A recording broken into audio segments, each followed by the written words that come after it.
네, 이슈 키워드 시작하겠습니다. 첫 번째 어떤 소식이죠? 예, 첫 번째 키워드, 그땐 맞고 지금은 틀리다입니다. 네. 자, 지금 보시는 기사 나올 텐데요. 작년 12월에 나온 기사들입니다. 정부가 전기료를 유가에 연동하겠다라고 발표를 하면서 앞으로 불확실성이 더 커졌다. 요금 폭탄이 현실화된다 이런 우려들이 많았는데 막상 열어보니까 아니었습니다. 예. 올 들어 유가는 꾸준히 올랐지만 지금 3분기까지 전기료는 킬로와트당 3원 오히려 할인이 됐습니다. 코로나가 길어지면서 어려움을 겪고 있는 국민 생활을 돕겠다는 취지였습니다. 그런데 그랬던 전기료가 4분기부터는 다시 올라간다고 합니다. 한전은 다음 달 1일부터 전기료를 킬로와트당 0원으로 전분기보다 3원 올린다고 발표를 했습니다. 월 평균 350kW를 사용하는 4인 가구라면 전기료가 월 최대 1,050원 오르는 셈입니다. 그런데 여기서 말하는 전기요금 마이너스 3원이라는 게 무슨 뜻이죠? 요금을 오히려 돌려줬다 이런 뜻인가요? 아닙니다. 지금 전기료는 크게 이제 기본료의 전력량 요금 그리고 기후 환경 요금과 연료비 조정 요금 이렇게 네 가지를 합쳐서 계산을 하는데 예. 이 중에서 연료비 조정 요금은 올해부터 연료비 연동제가 도입이 되면서 생겼습니다. 이 킬로와트당 마이너스 3원이라는 건 연료비 조정 요금을 통해 기존에 내던 전기료보다 오히려 감액해줬다는 뜻이 되는 거죠. 한마디로 기존에 내던 전기료를 킬로와트 시당 3원만큼 깎아줬다 이거네요. 예. 유가에 연동하겠다고 하더니 오히려 할인의 명분으로 쓰인 셈입니다. 그랬다가 이번에 8년 만에 처음으로 전기료가 올랐습니다. 코로나 상황이 아직 나아지지 않았는데 이번에는 왜 오른 걸까요? 그동안은 코로나 때문에 어떻게든 전기료를 눌러왔었는데 연료비가 너무 많이 올라서 더는 적자를 감당할 수 없다라는 게 이유입니다. 이미 한전의 2분기 영업 손실은 7,600억 원으로 6분기 만에 적자로 돌아선 상황입니다. 이번 4분기에도 연료비 상승분을 감안한다면 연료비는 13.8원이 올라야 맞습니다만 직전 분기보다 최대 3원까지만 변동을 할 수 있다. 이런 상한선 때문에 3원밖에 못 올렸다는 분석이 나옵니다. 네, 가구당 많아야 월 1,000원 정도 더 오르는 거니까 이번엔 큰 부담이 아닐 수 있겠습니다만 연료비 상승을 감안하면 아직도 전기료가 턱없이 낮다라는 말이 됩니다. 앞으로 매분기 계속 오를 가능성도 적지 않겠습니다. 그런데 의아한 건 이 정부의 기준입니다. 처음엔 전기료를 연료비에 연동하겠다고 하더니 다시 코로나 때문에 전기료를 낮춘다고 했다가 이번에는 연료비 상승을 감안해서 다시 높인다고 했다가 기준이 좀 들쭉날쭉인 것 같죠? 예, 맞습니다.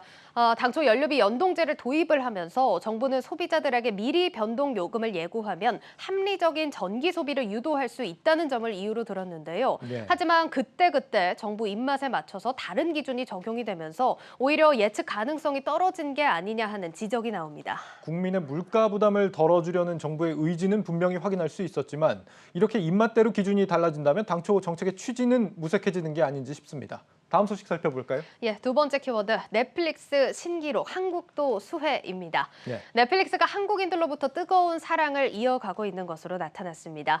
지난달 한국인들의 넷플릭스 결제 금액과 유료 결제자 수가 역대 최대를 경신한 것으로 조사가 됐는데요. YG앱 리테일 굿즈가 만 20세 이상 한국인의 카드 결제액을 표본 조사한 결과 지난달 한국인의 넷플릭스 결제액은 753억 원으로 1년 전 424억 원보다 78%나 성장했습니다.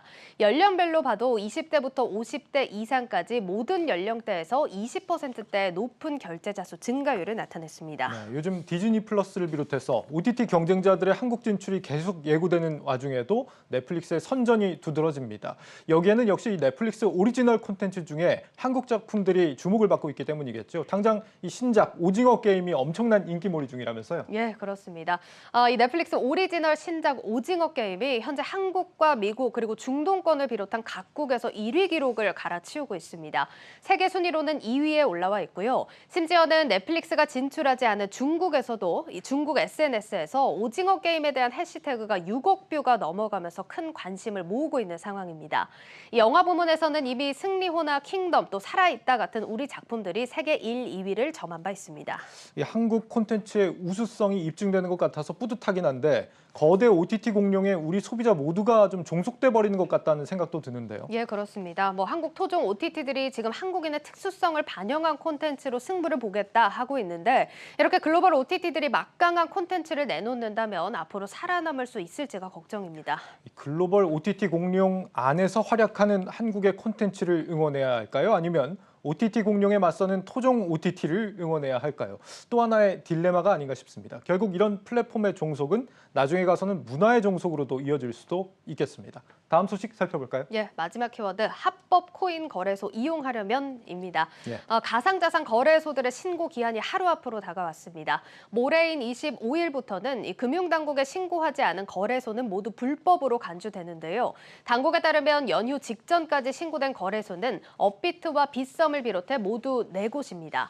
또 고팍스와 한비코도 현재 기한 내 신고를 위해 안간힘을 쓰고 있습니다. 신고된 거래소들을 통해서 거래하시던 분들은 한숨 돌렸겠다 싶습니다만 그만큼 엄격하게 지켜야 할 원칙 같은 것도 생겼다고요? 맞습니다. 신고를 마친 거래소들이 일제히 앞으로 지켜야 할 사항들을 고지하기 시작했는데요. 자금 세탁 방지와 고객 확인 절차들이 더 까다로워질 걸로 보입니다. 예. 업비트와 빗썸의 공지를 중심으로 한번 살펴보시면 가장 중요한 건 고객 확인 의무가 강화된다는 점입니다. 가상자산 거래가 자금 세탁에 활용되지 않도록 이용자의 신원과 거래 목적, 자금 출처 같은 것들을 확인하게 되는 거죠. 업비트는 간단한 휴대폰 인증을 통해서 이런 확인 절차를 진행할 계획이라고 밝혔습니다. 앞으로 이들 코인 거래소를 이용하려면 모두가 이런 절차에 응해야 한다는 겁니다. 만약에 이런 확인 절차를 다하지 않으면 어떻게 되는 걸까요? 예, 해당 거래소에서 매매나 입출금이 제한이 되고요. 만약 아직 체결을 하지 않은 주문이 있다면 자동으로 취소가 됩니다. 계정이 만약 여러 개라면 모든 계정들에 대해 고객 확인 절차를 거쳐야 합니다. 업비트의 경우 K뱅크를 통해서만 입출금 거래를 허용하고 있지만 실명 계좌 인증 절차는 K뱅크가 아니더라도 가능합니다. 네, 그런데 여기서 말하는 자금 세탁이라는 게 정확히 어떤 걸 말하는 거죠? 그러니까 불법적으로 취득한 재산을 숨기고 이 코인 거래소에서 마치 합법적인 자산인 것처럼 속이는 행위를 말합니다.